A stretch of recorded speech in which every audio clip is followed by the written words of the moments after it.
October 11th, 2021 City Council work session. Thank you for joining us in this remote meeting format we're using as our state and community continue to deal with the COVID-19 pandemic. This format enables the City Council to meet and take care of business while keeping everyone safe. For work sessions like this one, where there is no opportunity for public comment, those wishing to access the meeting can do so by watching the live stream available on our website, the broadcast on Comcast Channel 21, or by calling into one of the phone numbers listed for this meeting on the public webcast and meeting materials web page. Looking ahead, tonight's regular meeting will include a public forum. Information about how to participate is available on the public webcast and meeting materials web page. And as always, other avenues of communication with me and city councilors are available, including email and voicemail. Thank you so much for joining us. It's good to see everybody this evening, and I'm looking forward to this meeting. So with that, we'll turn it over to the city manager to kick off the first item, Community Safety Initiative. Thank you so much, Mayor and Council. Our first item is the Community Safety Initiative, and I'm joined today by our policy team. There's a number of members of that, which, you know, a couple of our high priority items in the city, we do have a pretty high functioning policy team that's kind of driving that. And so that group is here today, and I'm going to let Christy just start to kick off this presentation, and we'll see where we go. Thank you, Sarah. Yes, I'm joined tonight at the table by Renee Gruby, our Library, Recreation, and Cultural Services Director, Police Chief Skinner, and Kevin Alltucker, our project managers. The work session this evening builds upon the session that we had on September 8th, which provided a broad overview of the 5-year journey of the Community Safety Initiative. Tonight, we'll be asking for your input related to established outcomes and service implementation plans to achieve those outcomes. As a reminder, the Community Safety Initiative is a systemic approach that focuses on better outcomes for individuals and to improve the quality of life for folks through alternative service approaches and supporting the community needs.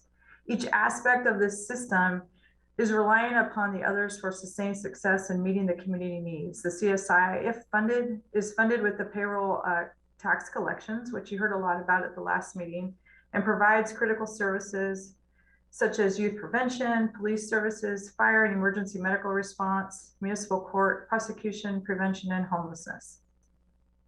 So the agenda slide that you're looking at, we have a few different things planned to talk about. We'll talk a little bit about the CSI plans and the outcomes, the implementation of the CSI, which we shared a little bit about at your September 8th session, evaluating the system impact and the community input that we've been hearing over the course of the last year.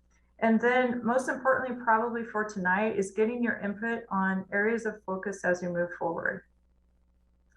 So the next slide is just a really brief timeline, and it's really to just remind folks of where we are in this journey as it relates to the CSI and funding discussions. So funding allocations for the Community Safety Initiative plans align with that budget process in response to the Budget Committee recommendations from last year and approval of the fiscal year 22 budget. The CSI and ARPA funding will be presented and discussed at the Budget Committee in the month of October. Following those two sessions, there will be council action on Supplemental Budget 1. As you heard from Finance Director Twyla Miller on September 8th, second quarter revenues came in slightly higher, providing for additional investment of $2.7 million in CSI strategies in fiscal year 22. You may also recall staff delayed implementation of some strategies during the past 18 months due to economic uncertainty. Tonight, we'll talk about the potential investments aligned with outcomes that have been established to inform the use of FY22 and planning for the FY23 budget. So on the next slide, this one represents, it's one that you saw at the September session and probably very familiar to you. It's the 2018 plan that was informed by community and council input, as well as professional review by the 21st Century Policing representatives. The investments are categorized in the prevent, respond, and resolve categories, and include addressing staff deficiencies to support the needs of the growing city through prevention, innovative strategies, and providing off-ramps out of the traditional system and to address gaps in service response. We received an update on some of these service category response information from Chief Skinner at the September 8th work session in quite a bit of depth. So this next slide is really the outcomes, which has been, informed by community input and developed with the idea of addressing the resource gaps, and has guided every single step of the work that the policy team and the steering committee have done to develop strategies. The key themes are to build trust with community, increase safety, focus on prevention, and strengthen partnership. Tonight, you'll hear more from Renee Gruby and Chief Skinner about the strategies for achieving these outcomes.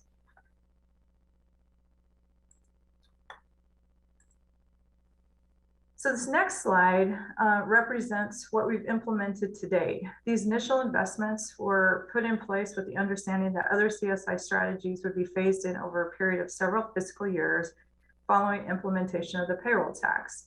As a reminder, the tax collection revenue started in January 2021, and every dollar that is invested is really focusing on strengthening the system as a whole in response to community input. And be happy to address any details or questions that you have about those investments today. And with that, Kevin, I'll kick it over to you.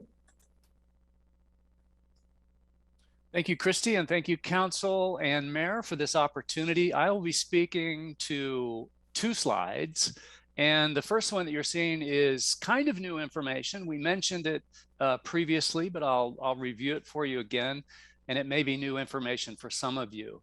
The second slide has to do with information that is less new and talks about some of the themes that we heard from the CSI community engagement sessions. So let me speak to this slide here, assessing community impact. About a year ago, staff realized that in addition to the 3 metrics that are identified in the payroll tax ordinance, it would be important to identify really the impacts of the CSI on people who are receiving CSI services. And that fit really nicely with some of the community input that we received, some feedback rather from the community through the CSI engagement sessions that said, hey, those three metrics that are included in the ordinance, those are important, but we'd like to see some more. And so staff started a 3-phase project about a year ago, and I'll just touch briefly on where we are with that. So the first phase, we worked with the 5 CSI areas, and we identified the impacts of their particular CSI service on people receiving those services. And we completed that phase 1 part of the project in July. And I'm happy to say that we're going to be starting phase 2, which is evaluating those impacts next week on Wednesday. So that will be about a 9-month process. We'll finish up in June of 2022 on phase 2. And we expect phase 3 will kick off shortly after that. So phase 2 will be evaluating the impacts. We'll be actually collecting some data, analyzing data, and reporting out the findings from those surveys, which will include quantitative data, numbers, and qualitative data. So how people are experiencing the CSI services, their attitudes and perceptions about those services. So again, that's a little bit of some new information, and now I'll review some information that you've seen before. So Laura, next slide. So you recall we had CSI engagement sessions that happened last fall, and there were 5 key findings. And I'm going to go ahead and read these findings for the benefit of those folks who may be joining us via phone or have a little teeny tiny screen that they're trying to read this slide on. So I'll go ahead and read it. The first theme is that homelessness is still a high priority. The second theme, increased capacity for mental health services, was also identified as a high priority. Thirdly, support for alternative responses and an alternative to 911 was identified as a theme. Then supporting for increasing police capacity to answer more calls in less time was also a prominent theme. And finally, there was support for youth prevention programs and diversion from the criminal justice system. And so these were kind of the additional feedback from the community that that council will be considering as you move forward with kind of adjusting the CSI if necessary to kind of meet the plan that is in place, and it's a solid plan, but also be responsive to community input. So with that, I'm going to toss the microphone back to Christy, Renee, and Chief Skinner. Thank you.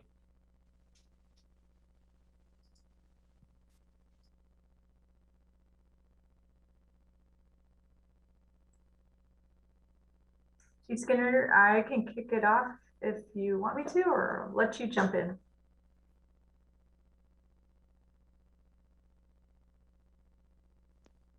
You're muted, Chief. I was saying I'm used to seeing the little red boxes come up so we can prompt which one we're doing. Yeah. Thank you for that. You know us, us cops, we need a little prompting. Good evening, Mayor and Council. It's great to be with you tonight, albeit virtually, to continue with this really important conversation. Staff has spent a lot of time in this discussion around how we present this to you, and we really want to present this at a fairly high level that gives you a ton of opportunity to think about a path forward when we think about the continued investment with the CSI. We saw in a few slides back that we've already invested a significant amount of money on some things that I think are making a meaningful difference in our community. It wasn't too long ago that I very proudly was sending an email around a press release where your 10-person street crimes team assisted in the largest methamphetamine seizure in the state of Oregon. Those are the types of things that I think are important to recognize as being meaningful. On one hand, it's really sad that we now have the largest seizure, but on the other hand, it's really important that we have the types of resources available to do that important work with our federal partners to take 380 pounds of methamphetamine off our streets, which we know is a problem, and we continue to see a problem. A couple of things that I wanted to talk about in this first column of building trust with the community is a couple of things that I think are really important and that kind of dominate the conversation when we think about the CSI, because we see the emails every single day. We see the pain that people feel around the lack of response to the calls for service. Last time we were together, I talked a little bit about updating those metrics, and we looked at on average about 163 calls for service a day go unanswered, and those are a variety of different types of calls. Of the 163, 94 of those at first blush we would say are police response calls for service, and the reason they're police response calls for service is because there's a safety aspect to that. There's something about that particular call that doesn't make sense for us to send anyone other than a sworn police officer that has the ability and the training to protect themselves and our community. And so about 94 of those calls we would say are police calls. The other portion of those calls is a combination of calls that are lower priority calls that maybe don't have suspect interaction that maybe a community service officer could respond to. And then there's a smaller number of those calls that are in there that we would say is mostly geared towards a cahoots response or some type of a mental health response, and it's not necessarily criminal in nature or dangerous or a safety component, but certainly we would like to have cahoots respond to those calls.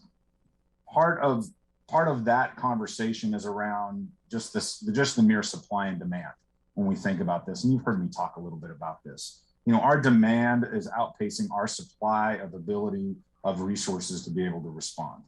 And there's one of a couple of ways we can think about this. Either we increase the supply, which is certainly an option, or we reduce the demand, or we do both and hope that we can, from both ends, do both, where we increase the supply of being able to send resources, and we do some things proactively to try and reduce the demand.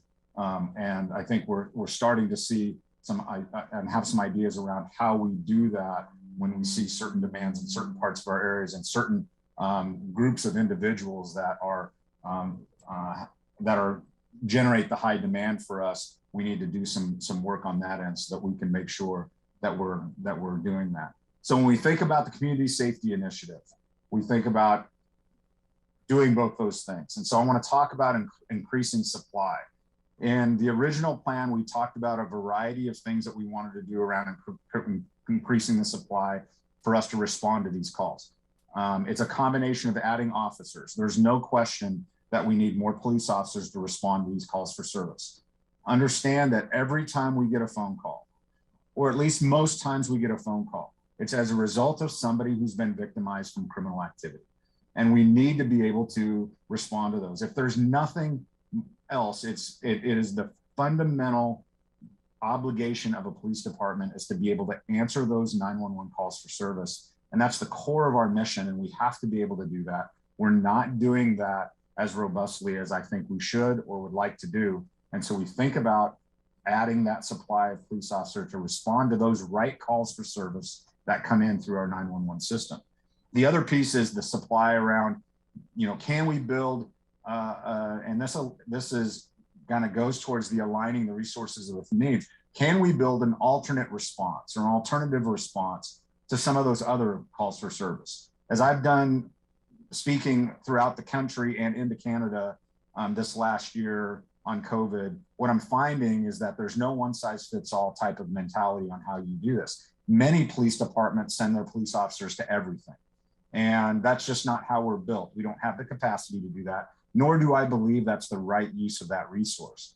So you think about building an alternate response and thinking about how we do that robustly. There's that bucket of calls for service that maybe don't need a sworn police officer to respond to. And that's where right now, where our CSO model kind of fills that gap to a certain extent. But when we think about adding supply, and we think about a strategy for how we can leverage that resource even more into the future, we think about things like the numbers of CSOs that we would need to be able to do that in a robust fashion. The way we deploy them on a basis right now, our CSOs we don't have CSOs on duty past 9 p.m. And so you think about what does it look like to build a 24/7 type of response, much like our police officers, knowing that we have our community that needs that type of response on a 24/7 basis. And so the CSOs are a great example of how we match a response with an alternate and something other than our police officers. And then of course, the one that we always think about is our CAHOOTS response that fills that gap. And I would just remind council that CAHOOTS does not exist necessarily to take work off of our police officers' plates, because many of those calls for service we would not be responding to just by the very nature of them. So what they do is they fill a much needed gap that we have in community members that are still calling us that need some level of service. We've asked the public safety system to not be the catch basin for all of those. And we've built a system that has CAHOOTS as a tremendous resource to be able to respond to many of those. And they're doing a good job. I'm happy to say that we are receiving the services from CAHOOTS to the extent of the contract, plus the 5 hours. We're at 31 hours of service each day. So that's good news. But we found that they are increasingly delayed on their response because of their call volume.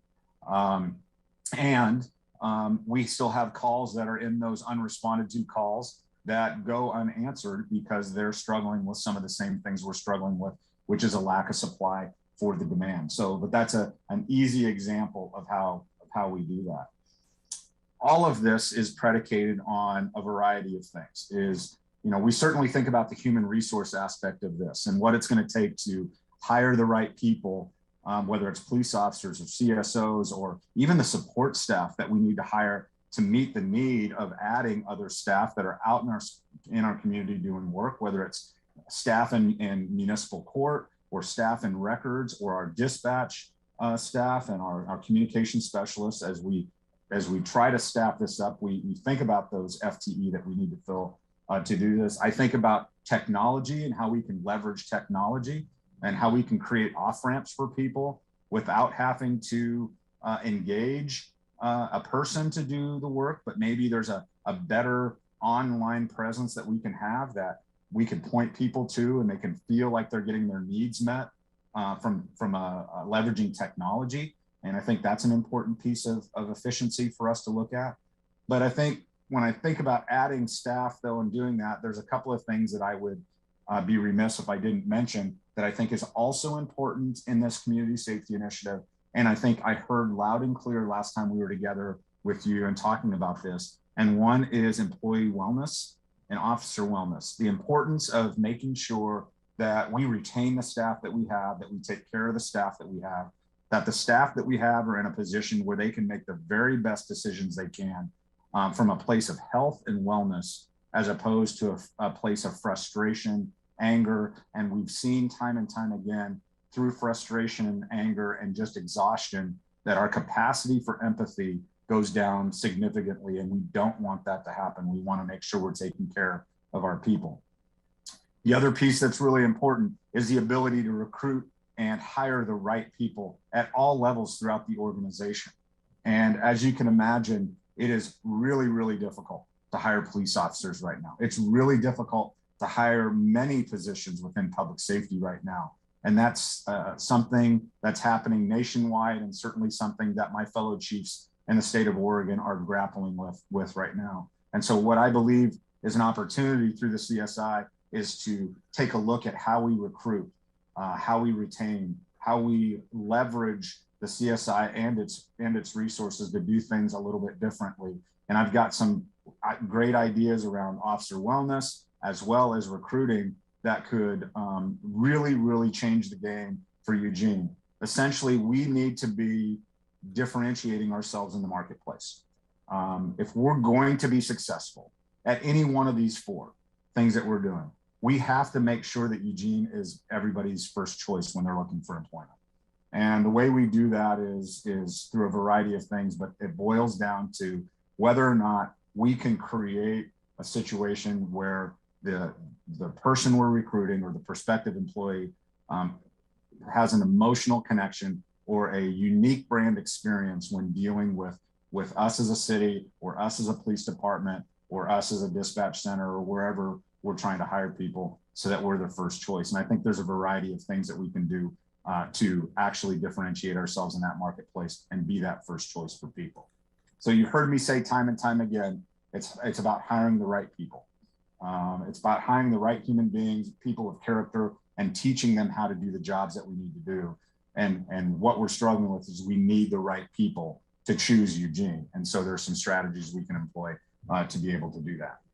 So those are some thoughts around how we reduce calls with no response. I think that's something that we can absolutely achieve if that is still a metric that is so very important to this community, and I think it is.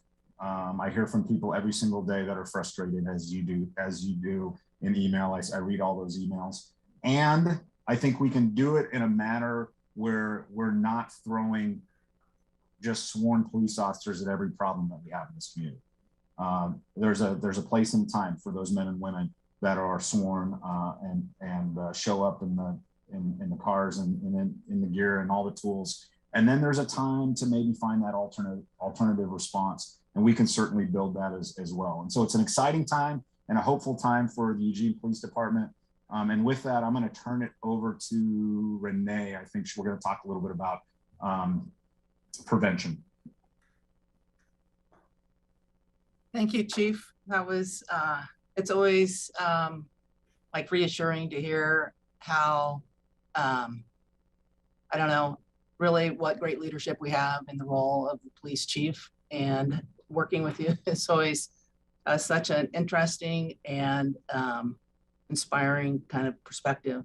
He was supposed to say the most important thing is developing youth, but he didn't take my cue for that. So thank you, Mayor and Council, for letting me talk a little bit about the focus on prevention and youth in particular. So throughout let me see here. So throughout the development of the CSI, we've recognized that this is a system. And to really make a difference, we need to adopt a holistic, proactive approach to community safety. And I would say this falls into the chief's comments about reducing the demand piece of the work that we do. And with this in mind, the last 2 years within COVID, we've really had an opportunity, maybe one of these silver linings, where we could step back and see, what we were envisioning, what we were focusing on. Is it really the right thing as we move forward as it relates to youth and early intervention or early prevention for our youth in our community? We saw pretty starkly the impact on not being able to connect with those youth during the last couple of years. And we know that we need to do it maybe a little bit differently. And we've learned a ton in this last year. So with this in mind, both LRCS and Eugene Springfield Fire are focusing on prevention and intervention strategies that result in positive upstream impacts. And we talk about upstream, these are really the upstream impacts for our community.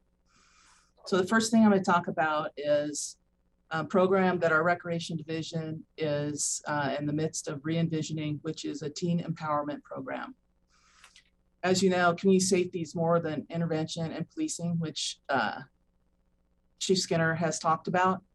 Violence and crime aren't always inevitable, and real safety requires us to invest proactively in our community's young people. We strongly believe that.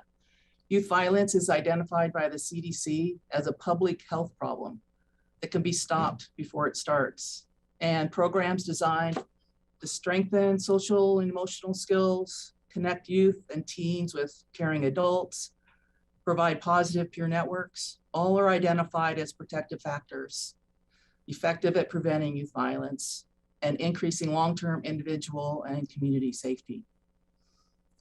This is why building on services already provided by the Recreation Division and investing and our invested community partners, including our BIPOC partners, we can provide out-of-school time youth empowerment programs designed to improve leadership abilities, build job and life skills, provide community service opportunities, provide access to caring youth and adult mentors, and increase access to other important resources designed to break the cycle of adversity. So with that, what does that look like? So as we envision a program, a teen empowerment program, we're pretty versed in this. We've done out of school programs for years and years within the Recreation Division. We've worked with our community partners. But this one is really going to be designed out of robust out of school time, afternoons, weekends, summer, and focused on teens, designed to blend interest, passion, and service, which is shaped by teens for teens, listening to the kids, listening to youth for what's important for them to stay engaged.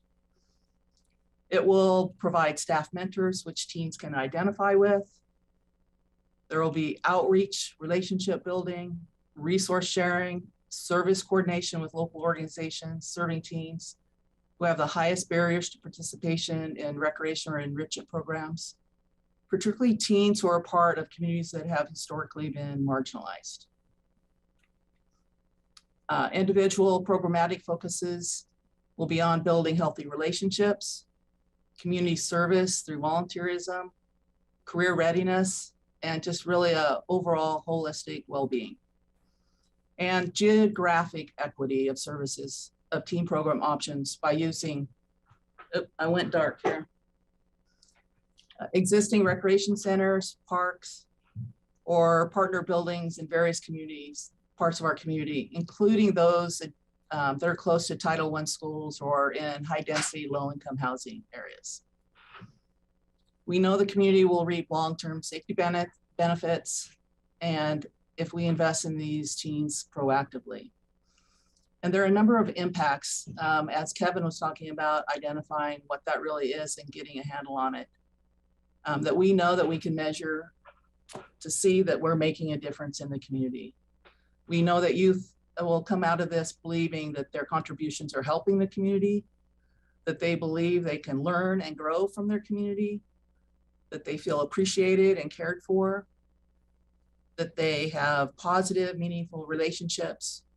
They're committed to being a positive influence in the lives of others. They take some responsibility. They'll have youth that have experienced trauma, sensitive and trauma. They'll have access to adults that know about trauma, that can help them through trauma. And youth will understand and demonstrate the importance of healthy interpersonal relationships. And they'll believe that they actually deserve those as well.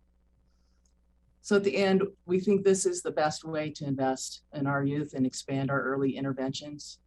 We've already implemented a behavioral inclusion program. This will build on that and is giving families and supports positive ways to engage in existing activities. And it'll also build upon our restorative justice program, or what you know of teen court, to be a full teen empowerment program.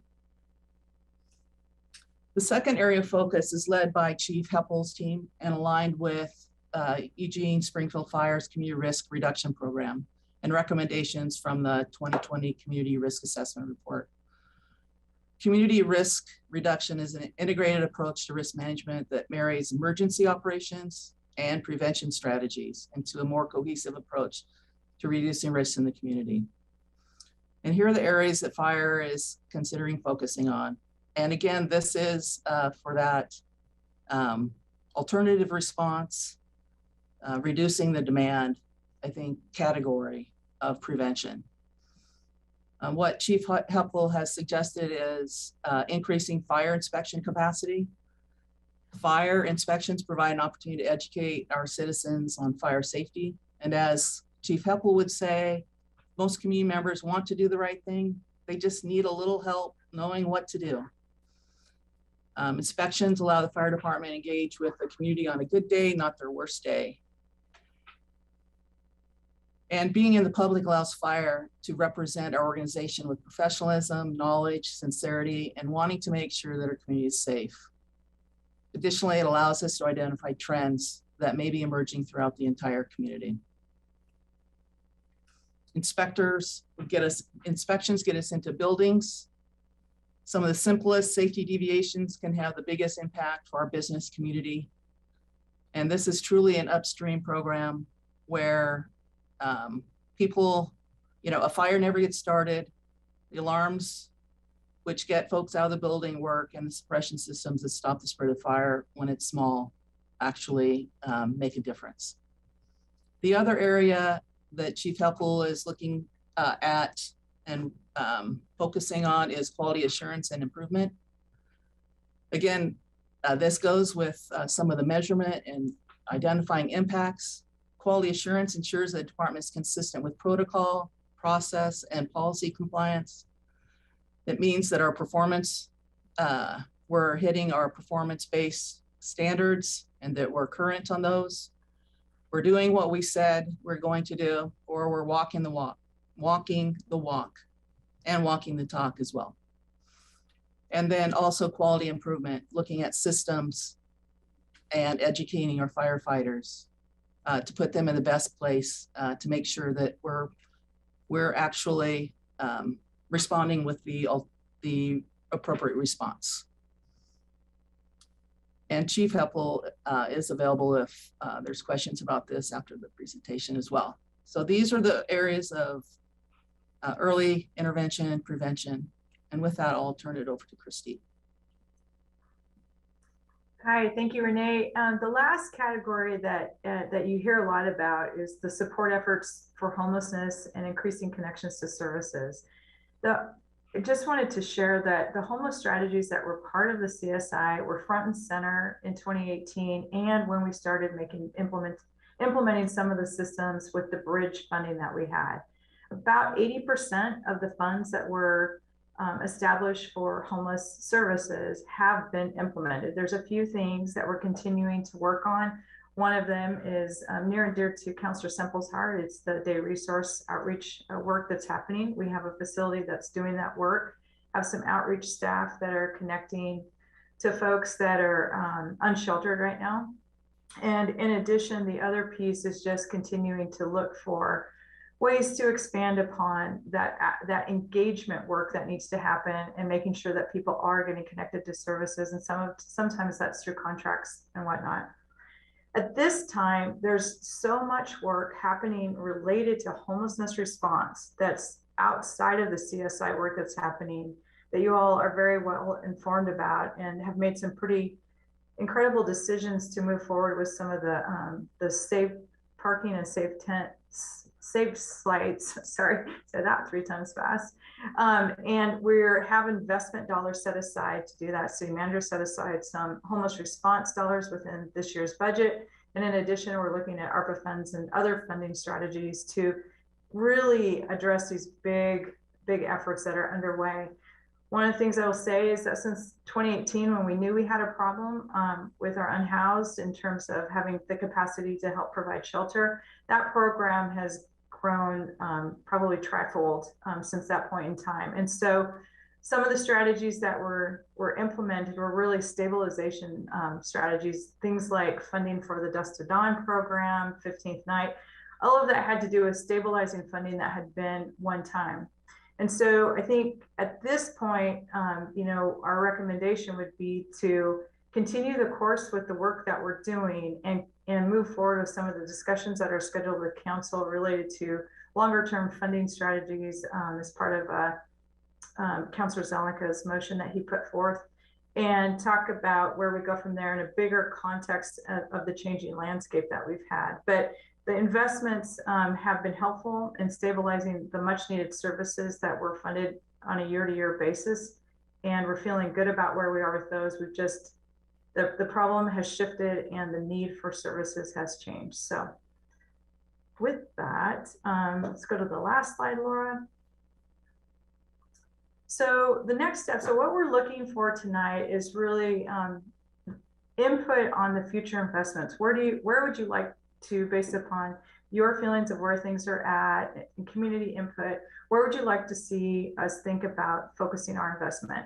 You heard Renee and Chief Skinner talk about building upon the base strategies and also being responsive to input that they've received to kind of formulate where we go next with the dollars that we have. Next, we'll take that information that we gather from you to put together strategies to bring back to the budget committee meetings that are scheduled in October. And then ultimately any decision around expending the $2.7 million would come back in fiscal year 22 supplemental budget in December.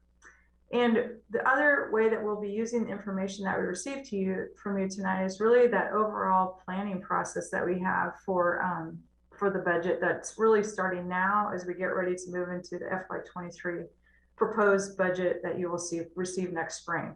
So we're really looking forward to hearing from you, and thank you very much for your time. Thank you all. That was really an excellent presentation, and I really I appreciate the framework very much. It enables us to sort of see the challenge pretty clearly. And I have a lineup of counselors ready to speak. So first, Greg, and then Randy. Yeah, thank you guys for this. This report is really thorough. It's comprehensive, and it gives us a path forward, I think, to make the changes that we need to make to improve our public safety. Question for the chief. Recently, I had the opportunity to talk to a number of police officers who are out on the street doing the work, putting in the time. And it really impressed upon me the fact that they're overworked, they're stressed out, and they're, and some of them are looking for opportunities in other places. How are we going to address the mental health support issues that our police need? And what does that investment look like from your perspective? Councilor Evans, thank you for that, and just thank you for being a champion for that. Ever since we've been having these conversations, it's been a focus that you've had, and I know that I appreciate it and others appreciate it. And just for council's information, the last workshop that we had, there was a number of comments made that I had put into a small video clip, and I sent it to the entire department because I thought it was important for them to hear from their elected officials on how supported the men and women are that are doing this very tough job. So thank you for making that easy for me to put that together and send that out. And I've gotten a ton of feedback from people about how important that was for them to hear from you. I think the CSI is a great opportunity for us to do something special around wellness. We would have, if available, we would have an ask of a dollar amount that would go towards a variety of things that we would want to put in place that would complement what we're already doing. Mostly around wellness in today's landscape is you kind of do what you can with wellness within your existing budget. And it becomes an either or kind of conversation. And oftentimes those are some of the easy things to do without in an effort to try and just meet the basic needs that the community needs within public safety landscape. This is one of those opportunities that we can ask for something a little bit special. As much as I hate to admit it, there's a few things that we have to pay attention to, and one of those is suicide prevention. This last year has been the highest year of officers taking their own lives, and dispatchers and firefighters, by the way, that in modern time. And so when we think about wellness for our employees, I'm not just talking about EPD, I'm talking about ESF as well. I think there's something special we can do around our public safety system with regards to wellness. There's ways that we can take care of employees and their families that are meaningful. Understand, it's not just about the employee coming to work and feeling good about where they work. It's about whether the family is feeling supported at home. I know I've experienced my own stressors, and my family's experienced their own stressors throughout these last few years. And so it's important to take care of families. So suicide prevention, family and employee support, early intervention programs to recognize when people are behaving differently or struggling, that we can intervene on behalf of those employees before they either make a really, really bad decision that can impact the community and themselves, or a really bad decision that can impact their families. We want to make sure we're doing some early intervention stuff. And then there's a variety of trainings that we can bring, and a variety of support mechanisms we can bring to the police department that employees can avail themselves of, that I think can be really, really impactful. So we have a group of people that are talking about this, about what it looks. We've seen there's other models in the country that have really done a nice job. And so we don't need to reinvent the wheel for some of these things. But in a few instances, we need to make it a little bit unique to Eugene and the family we've built here. But I think that this CSI gives us a chance to make that investment in our employees to make sure that we're thinking about retention and health and wellness. So one last point here, Chief, and I think you can respond to this pretty well. How do we reconnect our police officers with our schools? And what I'm talking about is, looking at building those relationships that are needed to, do the prevention work that we want to have done. And, I'm engaged with school stuff all the time because of my profession. And, I have a 16-year-old daughter. What can we do to strengthen those relationships and not have a situation where the kids are feeling this is more of a military kind of operation than building a real relationship? Well, the first thing we can do is not set up a construct that the only time a police officer's in the school is when somebody's done something bad. It absolutely floors me that a school district of this size would make decisions without any kind of consultation and set a framework by which officers are removed from young kids' lives, except for when they need us to come and enforce something. That's not the type of relationship we want to build with our kids that are in our 4J in Bethel and the variety of private school systems that we have here. So that's the first thing I would say is that we need to abandon the notion that the only time we're on campus is when somebody does something wrong. That's not the kind of police department or relationship I want to have with the school district.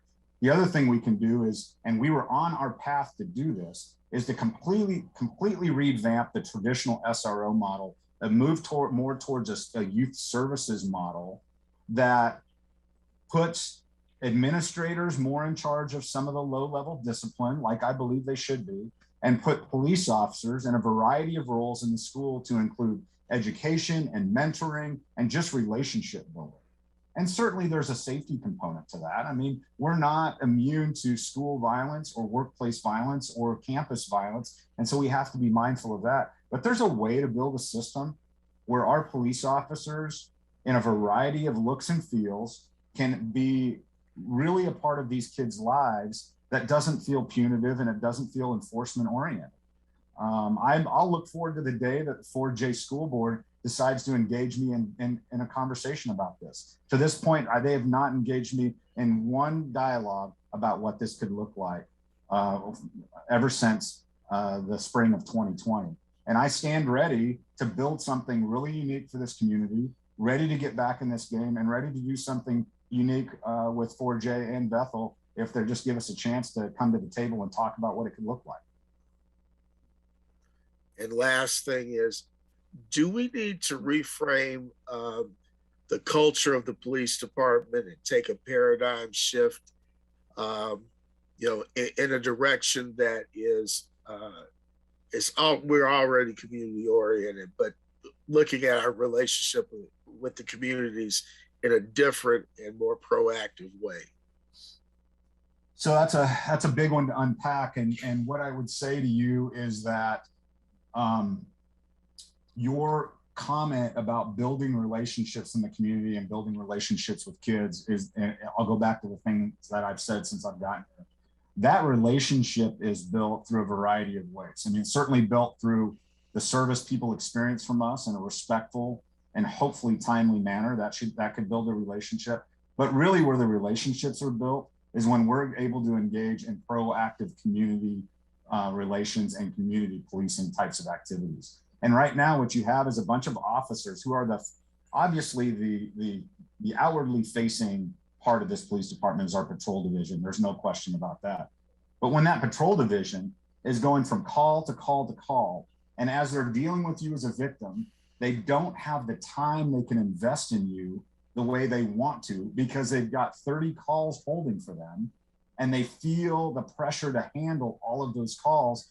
People are feeling like they just don't get a chance to get to know us. We don't get to service them the way we want to service them with thoughtfulness and care like we should, because we're trying to get to the next thing that's there, or we're being called away because of a code 3 response that takes almost all of our resources to do that. So I think we change that relationship through a variety of things. And I don't want to ever profess that the answer is more police blanketly, but I do have to say that, when we have a limited number of resources trying to do things that are tremendously outpacing their ability to keep up, there are people that are wondering whether we're even paying attention when we're out on these calls because we're thinking about the next thing to get to. So I think there's a way we turn this around. It's just going to take us a little bit of time. And I know the men and women in this department want to spend more time with the people we're trying to serve, and especially the victims of crime. They just feel really, really stressed right now to try and get to other things. Yep. Thanks, Chief. Thank you. We have a big lineup of counselors, and we spent 20 minutes on the first round of questions. So I'm just hoping people can be a little succinct so everyone gets a chance to ask a question and get a response. And with that, I'm turning over to Randy and then Mike. Thank you, Mayor. Thank you for the presentation to staff. I'll just say staff to shorten it up. Plain and simple, we have a capacity problem. I like the idea of looking at alternate service deliveries to move calls that police officers, and I'll add firefighters, shouldn't be responding to, so that we have more capacity to deliver that service. But I still think we are going to need more officers. We have not kept pace with call volume growth, and people do not understand that. Just last night, we had a string of cars broken into on Harvard Street in my ward, right off 18th. These are real experiences. It rattles people's safety and perception of safety. It's not holding people accountable for crimes that are being committed. And that is eroding the fabric of our community. And I think it's critical that we get back to this. We've even had gunplay in my ward that couldn't receive a police response because, and I understand how this works, the people were able to remove themselves from the immediate danger, but it doesn't make them feel any safer when we're not able to respond. And this isn't the police chief's fault. This isn't the police officer's fault. This is a system deficiency problem. Moving on. I like the idea of focusing on youth. Our best chance for changing our paradigm into the future is focusing on our youth and getting back further in the pipeline. It's building relationships. It's moving people away from chronic poverty. It's taking people out and taking out of unstable housing and putting them into stability. It's putting them into healthy and safe environments where they have good role models. This is how we change things here locally. And then finally, I want to jump on the employee health bandwagon as well. I've been raising this issue too. And I know that stressed people make poor decisions in the field. I've watched it in the fire department. I know it happens in the police department. You take the worst quadrant of the risk tables, high risk, low frequency events, and you put somebody who has chronic stress into that situation. The odds of error grow exponentially, and we need to stop that. As far as the health and welfare of our employees, when I was fire chief, I had a firefighter suicide on my watch. We missed things we should have seen.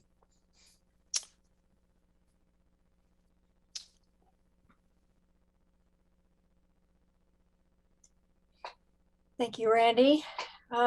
Mike and then Claire. Yeah, how to follow that. Randy, that I think you put that very well. I agree with all that you said, and certainly that last part emphasizes the importance of what the chief said. Chief, I'm not picking on you today. I promise. I will echo and because I can, I'll amplify what you said. The Eugene 4J school board made a terrible mistake in ending their relationship and altering their relationship with the police department in the way they did when they did it. And there's an opportunity for a new relationship and an opportunity for growth, but more importantly, an opportunity to keep our kids safe in the hand that you're extending with your words today. As the father of, two kids who just graduated 4J schools, my son in 2018 and my daughter in 2020, I was always comforted to know as a parent that there was a school resource officer available in their high school at all times and around their middle school with the things that go on in our community. So I'm glad to hear what you said, and I'm hopeful that the 4J school board and Bethel and all involved see the wisdom of creating a new relationship with the police department that serves all our kids and keeps them safe. I will ask you the tough question. In 2018, when that report came out, we need 40 new officers. We've done some preliminary and short-term funding and bridge funding up to this point. How many of those 40 have been hired at this point? Sir, technically 10 of them have been hired. If you remember the bridge funding, we picked 10 of those off. I made the adjustment instead of sprinkling those out onto patrol, which would have added, basically 1.5 per shift. I saw that gap to do something meaningful around street crimes and street level criminal activity, and chose to do that. So technically, with the 40, there's 10 of them that have been hired. How much longer, if implemented the way it was planned, do you anticipate it will take until those 40 new officers are on the job? That's another great question, and that's how some of that is determined externally to me and out of my control. We are filling general fund vacancies now and trying to do that. And as you can imagine, it's difficult to get people to raise their hand and say yes to this profession. The one thing that I would remind you and council is that our police officer FTEs are the ones that take the longest to get on board and to train, and that we're seeing some results out in the field. And so doing something early, it makes a lot of sense, knowing that it's going to be 12 to 15 months before we see any good outcomes. I suspect you're probably already investigating the idea of Portland police officer lateral movements. We have a constant lateral opening now. And when we see laterals that are even remotely interested, we're actually taking kind of a collegiate attitude to this and bringing them on for site visits, just like a recruit would go and visit schools. We're hosting them. Part of our recruiting strategy that we're going to ask through the CSI is some funding to be able to do that. It's goes back to making that real impression on people and wanting to be people's first choice, but we're constantly recruiting laterals. I want to ask the other question, the next question, as carefully as possible. I don't know, because I haven't asked the city manager, in fairness to her how this is going to go, because it's her decision and not ours. But at some point, the vaccination question will affect the officers on the street as it has in other communities. So my question, the question I want to ask is, are you aware of a number or percentage of officers that we may lose in day-to-day operations in such a case? I guess I want to throw that question open to Sarah as well and understand the implications of what we may see soon before we see it. So I think you both understand my question. Anybody want to start there? Yeah, I'll keep it really short so you can refocus back on the CSI. We're waiting. We're very confident. It's been made pretty clear to us that the federal mandate will be required through OSHA. So we're waiting to see what those rules are. And I think at this time, I think it's too early to speculate how many would potentially leave the organization because we don't know what those rules are yet. So I can talk about that later tonight as well. Chief, at all, any idea of the number of folks we'd lose? Or is that? Well, I don't know if I could give you a number that we would lose, just because we may have a handful unvaccinated. There is the competing interest is that they love where they work. Mm-hmm. And that's the good news, is that you all have helped me create an environment where people love coming to work for the most part. I mean, they have their bad days. You can see other jurisdictions where in many cases, the vaccine mandate is a convenient reason to leave an already toxic work environment would be one thing that I would take a look at. So it's hard to answer that question. We have a handful that are unvaccinated, but I have no information to suggest that they would leave. I ask hard questions because that's my job, and sometimes they're uncomfortable, so I'll apologize for that. But the community safety is my overriding concern that I have. So thank you both very much for the information today. Okay, Claire and then Jennifer. Thanks. Apologies for being a little bit late to our meeting. Appreciate the thoughtful information and the way things were laid out. I think it's important for all of us to remember that there are many places beyond the community safety initiative in terms of upstream interventions and alternative response that we are investing in, that we're paying attention to, that we're creating policy around. Christy mentioned the city expanding our homelessness response and coordinated response with the county and social services as one example.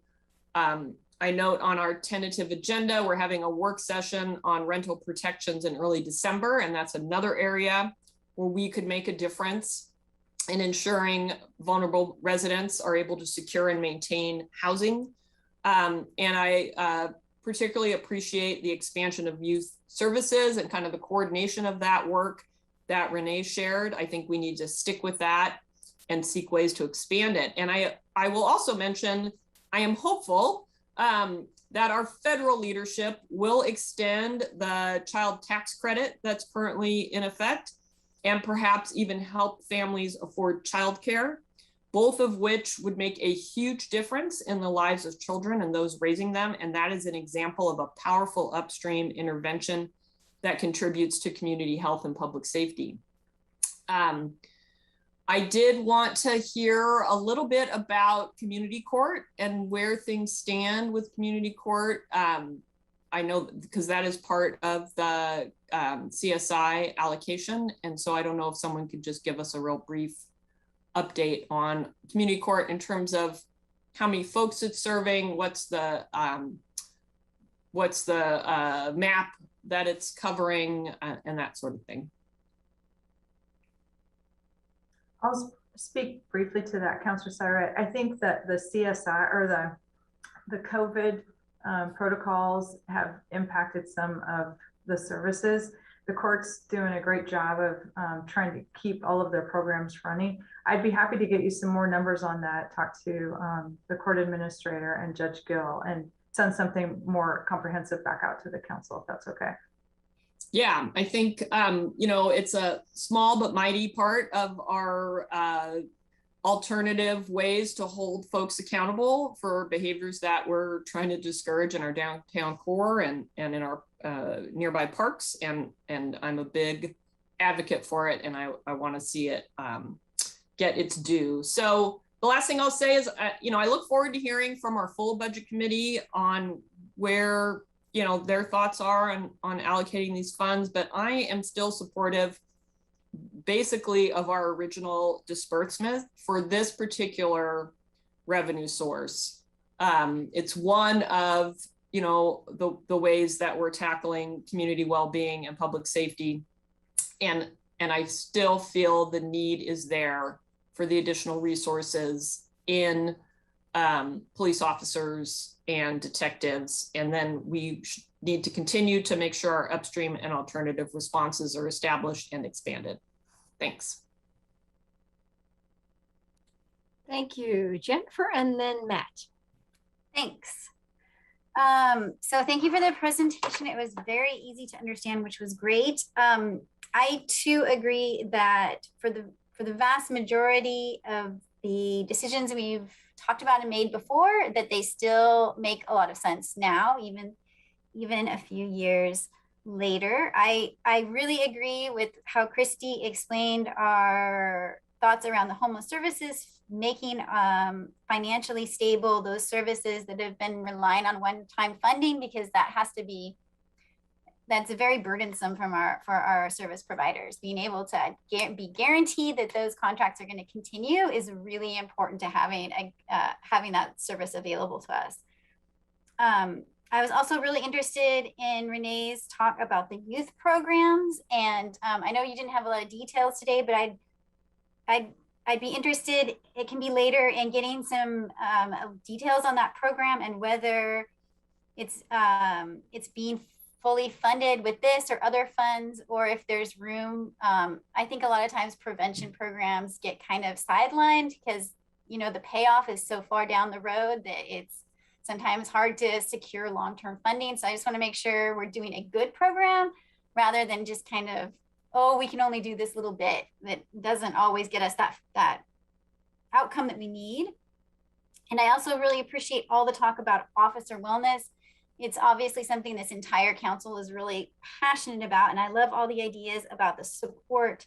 I just wanted to say, you know, obviously I'm not an officer, but having forced overtime has to be really hard on people's lives and their families.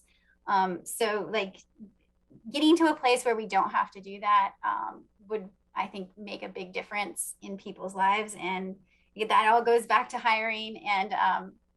And so I really appreciate Chief Skinner's talk about hiring the right people and doing the process right. I think we're on the right path, and I really appreciate the presentation today. Thank you, Matt, and then Emily. Thanks, Mayor. I'm trying to soak up the last sliver of sunshine in my backyard. Chief, I want to thank you for your portion of tonight's presentation. Thank you, Renee. Thank you, Christy.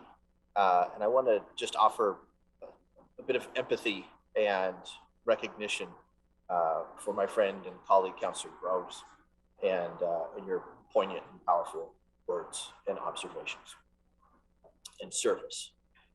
I understand that prior to my service on this council, the community service investment was created pre-COVID, but one of the elephants in the room, as brought up by my colleague and friend, Councillor Clark, are vaccination rates. And rather than framing it as the number of officers that would leave the organization, I would posit that under the building trust with community bucket, what are our exact numbers, Chief? You referenced a handful of officers. What are our exact numbers in the department who are vaccinated, or what percentage are fully vaccinated, and what efforts, if any, are being employed to bolster vaccinations among law enforcement, either locally or across the board in general? And I have a follow-up. Yeah, thank you, Councilor Keating. The last numbers that I've seen, and these were back in June, so I would need to update that, is our department as a whole, so we don't break it down between officers and professional staff. We look at the whole department, so if I remember correctly, is right around 77% and some change vaccinated. I would have to update those numbers based on anybody that maybe has chosen to get the vaccination since then. Considering folks are leaving other agencies, as you referenced, probably because of more toxic conditions, not necessarily because of a vaccination requirement or mandate. Chief, I apologize for putting you on the spot, but would you hire a new CSO, or a new community service officer, or a new law enforcement officer who isn't vaccinated? Well, it's a little bit of a slippery slope, because one could make the assumption that that's protected health information is not something that we would ask as a condition of employment. So I would probably defer to human resources on that, but I don't believe this last round of recruits that we have, there was anything that mandated they get a vaccine before as a condition of their employment, or a question in their personal history questionnaire around being vaccinated. So right now, I would guess that that's not going to be a condition of employment. Thank you. In monitoring the ad hoc committee on police reform, there's a little trepidation, fear in the community for increased hardware or militaristic activity on our streets. Can you talk about how an increased investment in community service officers, and even an increased investment in sworn peace officers, is not an investment in military hardware? Yeah, it's interesting. There's a little bit of a misnomer that somehow this police department is leveraging the 1033 program, which is the military surplus program, to deploy tools that we need for our work, and that's just not the case. The pieces of equipment that we see that feel very militaristic to people, which are actually purchased on a replacement schedule through mostly fleet, because they're usually vehicles, are specifically designed around our tactical operations, and more specifically around the ability to rescue people in a safe and efficient manner. The addition of more CSOs and more police officers is not intended to proliferate this community with more militarized looking people. Our CSO program, I think, is very soft in a sense. It's not hardened to feel hardened. Our police officers we try to continue to do our job without using some of the specialty tools that we need. But the bottom line is, from time to time, those specialty tools are needed to be able to render a scene safe, or to rescue, or to keep people safe. Chief, what efforts are we employing to hire a more diverse array of police officers and community service officers? Some of that is part of the recruiting strategy. We've done actually on a almost zero budget, we've done a fantastic job of market penetration in a variety of demographics Whether people choose to apply or not is a different story, but we are certainly getting the word out there. And then most recently, as a recommendation of the ad hoc, and it was in the process while ad hoc was having these conversations, like many things that we've done, we had citizens and persons of color sitting on our hiring panels that are looking at these men and women that want to be prospective police officers, and their voices and their opinions are being heard around the human beings that we're hiring. And we've seen this first group of 5 that start the first week of November is a very diverse group, both racially and gender diverse. And we're really, really pleased with what that, with the outcomes of just the quality individuals that we've got.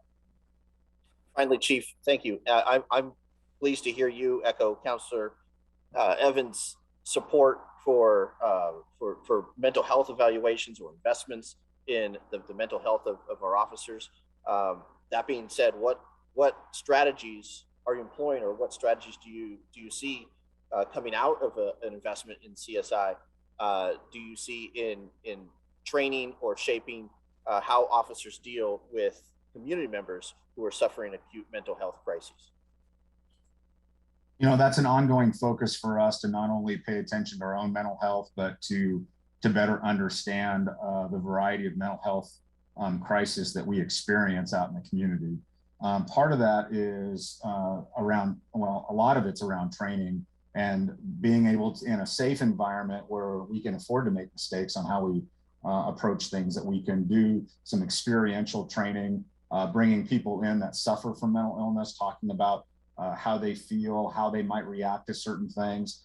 It's really around awareness and honestly, our ability to slow something down enough to where we can recognize what's going on. And that goes back to one of the comments I made earlier, is that sometimes the overwhelming nature of the number of calls for service that we feel like we need to get to doesn't allow for us to take the kind of care and slow things down. And sometimes there's a chance we might miss some important cues that help inform the way we would respond. And so we want to build that competency with all of our officers and have the ability to take the amount of time and care and slow things down so that we don't miss those cues. Thank you, Chief. And thank you, Mayor. That concludes my questions. Thank you, Emily, and then Alan. Thank you. Thank you for that report. It was very thorough, and I didn't realize that there were so many ideas for each of these areas of concern and strategy. It showed attention and innovation, and so that was really encouraging. When I started being a counselor, I talked to Chief Kearns about the meth problem, and during that conversation found out that we were very much understaffed, and began my surprising to everybody campaign for more police officers. So I feel like I'm pretty attached to the CSI, but I'm also grateful that we're not locked into the percentages for the different categories. And I want to remind people this isn't an either or between having the police and defunding the police. We need more of both. So it's not a choice of which one. And I think many of the ideas that have been put forth tonight show that we are growing and open to different attitudes and methods of response. I'm going to come back to my first thing of all of these, or we need more officers. And I understand that it's really hard to get them right now. And it's not even money, it's that we can't find them, and we must find the right ones. I want more officers so that response time is down, so that people feel taken care of and seen. I want more officers so we have outreach to students and to the people we're responding to. I don't want overtime, and I have said this from before I was a counselor. I don't want officers working more than they need to be working. We all deserve to have off time with our families, ourselves. We need balance. And you put a population of homeless who usually have not had enough sleep, as well as myriad of other problems, interacting with officers who haven't had enough sleep, and we have problems. So I want more officers, not because I want more arrests. I want more protection, and I want more safety. I think that will give us more wellness. I appreciate the Chief's many ideas of how we can look at wellness and how much that goes into all of the other situations. Running out of time, I want to fund the courts. I think alternative courts will be more effective. Love the long list of ideas for youth, really important for prevention. And homelessness is always first on the list, but I'm grateful, Christy, to the other funding that we have right now. So good job. Thanks. Thank you. And Alan. Thank you, Mayor. I wanted to say that I agree with all the 5 key findings of the engagement sessions. I agree that there is capacity problem in the community safety system, all across it, in fact. And homelessness is our highest priority, and that we need alternatives to, especially in the mental health area, as the police officers don't want to be the first responders to mental health issues as much as anybody else, I think. And EPD shouldn't necessarily be the first mental health responder, but that means that we need more capacity to deal with it in alternative ways.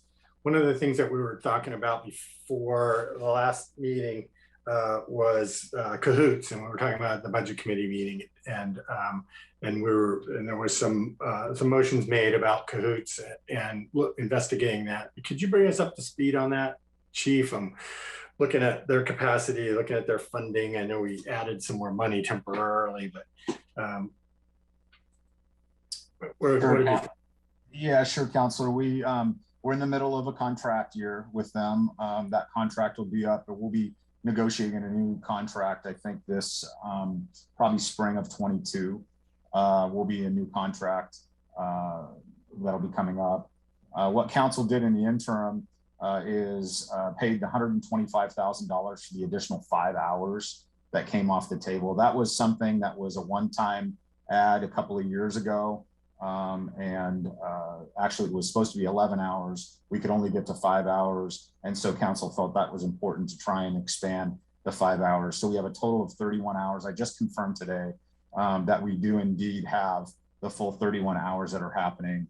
And as always, like most organizations, they continue to, deal with retention issues and recruiting issues. Do you imagine that we'll be able to increase cahoots' capacity? There's enough work, so there's definitely enough demand.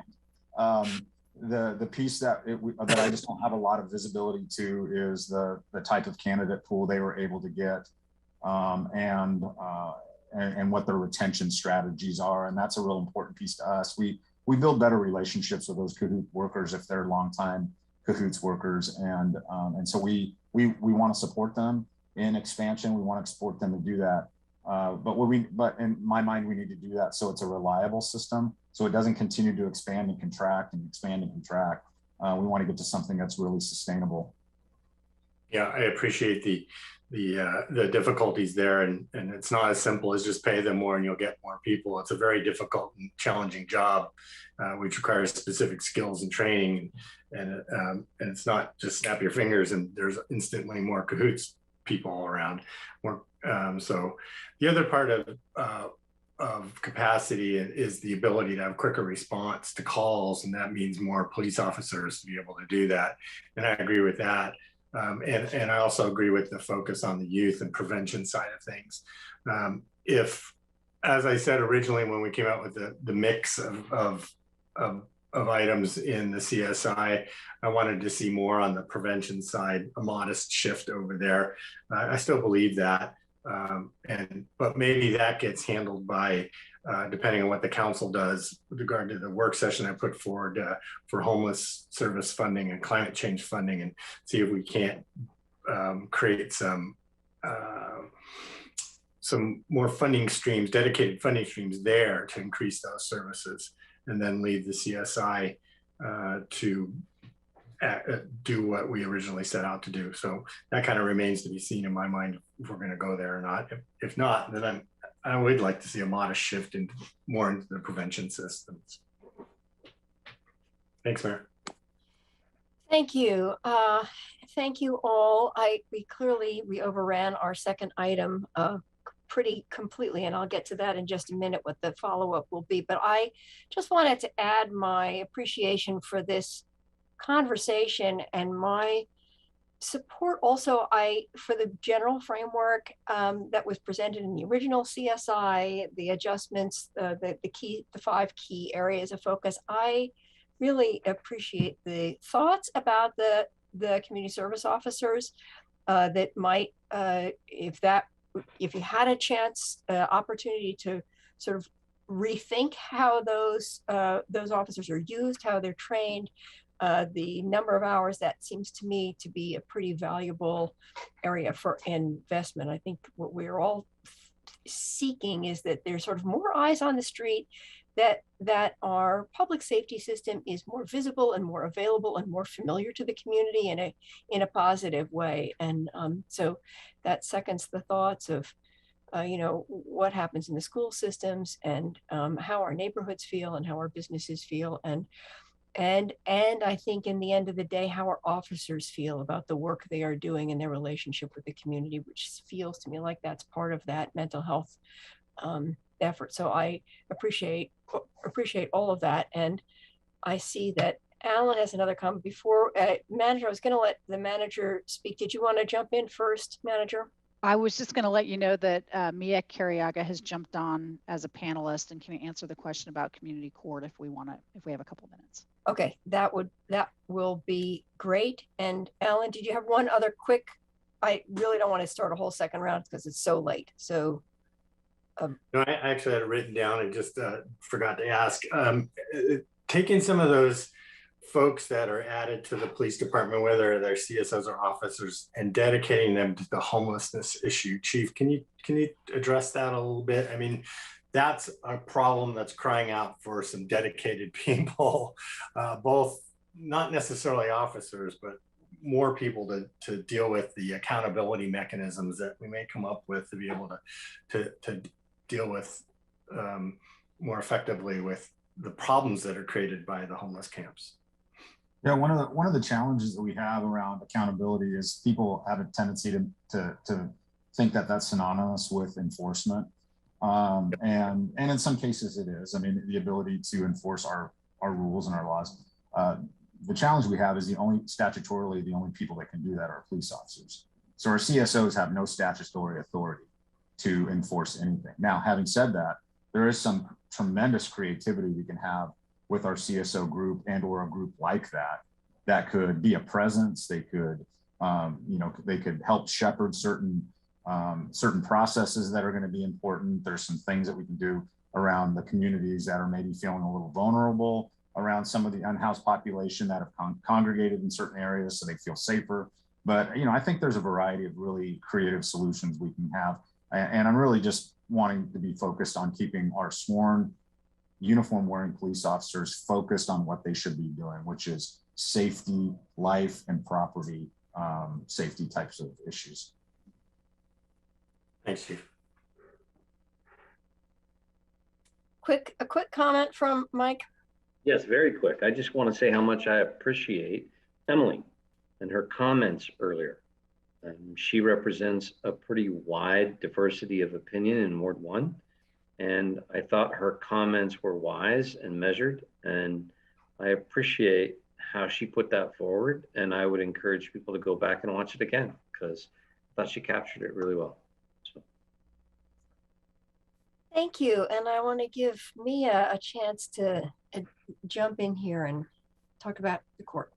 Thank you, Mia Carriaga from Central Services. Thanks for the question, Councilor Surratt. As you know, we'd always rather answer here if we're able, and I was here. Community court has been significantly slower through the pandemic. As you know, the service area applies to the downtown. And because of decreased activity in the downtown core, we have seen a decrease in citations and numbers to community court.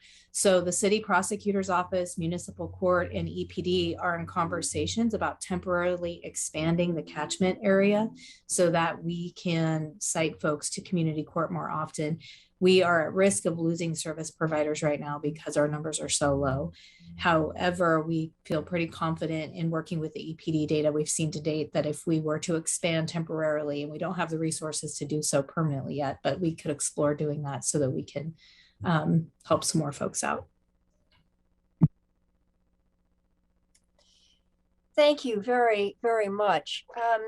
So we have completely overrun the time to do the second item that was on the agenda today. And that item is actually time sensitive. I think we have a November 1st deadline for addressing that. My question to all of you as counselors is, even though we try to avoid building up too much on the back of the 7:30 meeting after the public forum, if, having looked at the packet and understanding what that issue is, you feel you could dispatch it relatively quickly, would you be okay if we added that to the 7:30 agenda? And so I'm looking for maybe a show of hands. If you're okay with that, give me a thumbs up, and that would be great. Thank you very, very much. Can we do it before the forum? What's that? Can we do it before the forum? I think we'll have to do it. That's a sort of procedural question. I don't know whether we can shift the agenda in that way. Does anyone have any insights? Operating agreements, anything else? It's definitely not in your operating agreements. It would be unusual protocol. I'm guessing that it's not illegal, but it wouldn't be your standard. Yeah, I think I don't think it will take too long. I know we have a couple of items to do, but I think they should all go fairly quickly. And so let's just, if it runs really late and it looks like everyone's just too exhausted to take on one other thing, then we'll have a plan B around that item. Okay, fair enough. Thank you all very much. Great discussion. And I will see you back here in half an hour.